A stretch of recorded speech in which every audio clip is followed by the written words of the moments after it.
வருங்கால முதலமைச்சர் தமிழ்நாடு சட்டமன்ற எதிர்க்கட்சி தலைவர் புரட்சி தமிழர் கழகத்தின் நிரந்தர பொதுச் செயலாளர் நம்மளுடைய மரியாதைக்குரிய அண்ணன் எடப்பாடியார் அவர்களின் ஆணைக்கிணங்க வடசென்னை வடக்கு கிழக்கு மாவட்டம் ஆர்கே நகர் சட்டமன்ற தொகுதியில் சிறப்பான இந்த பொதுக்கூட்டத்தை ஏற்பாடு செய்த ஆற்றல் மிகு மாவட்ட கழக செயலாளர் அன்பு அண்ணன் திரு RS ராஜேஷ் அவர்களின் முன்னிலையில்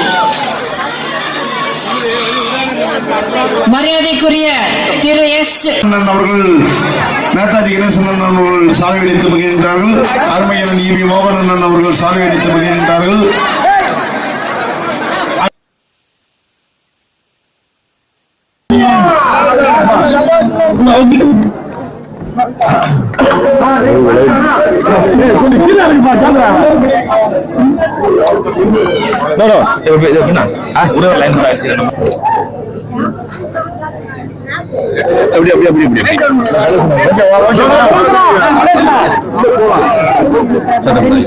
வடசென்னையில முதல் பங்கேற்றிருக்கீங்க.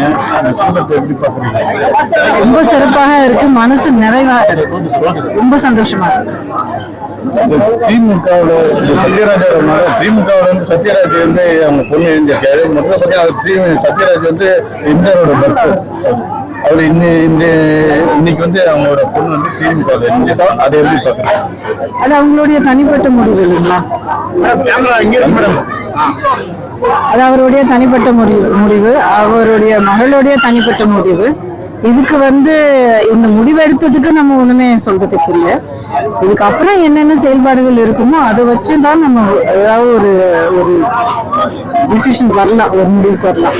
திமுக ஆட்சி அகற்றத்துக்கு வந்து இன்னும் 13 MOS தான் இருக்குன்னு சொல்லிட்டு எடப்பாடி சார் சொல்லியிருந்தாங்க. அதுக்கு செந்தில் பாலாஜி விமர்சனம் கொடுத்திருக்காரு.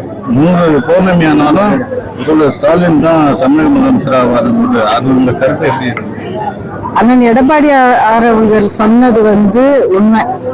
அதாவது மக்கள் மத்தியில இருந்து மக்களுடைய பல்ஸ் எப்படி இருக்கு, மக்களுடைய விருப்பம் எப்படி இருக்கு, அவங்க படுற கஷ்டங்கள் என்ன அப்படிங்கிறது எப்படி எல்லாம் உணர்ந்து இருக்காங்க அப்படிங்கிறது, இப்ப இருக்கிற ஆட்சியினுடைய செயல்கள் வந்து அவங்க எவ்வளவு பாதிச்சிருக்கு அப்படிங்கிறது எல்லாமே தெரிஞ்சு புரிஞ்சுக்கிட்டு ரொம்ப சரியான ஒரு கணக்காக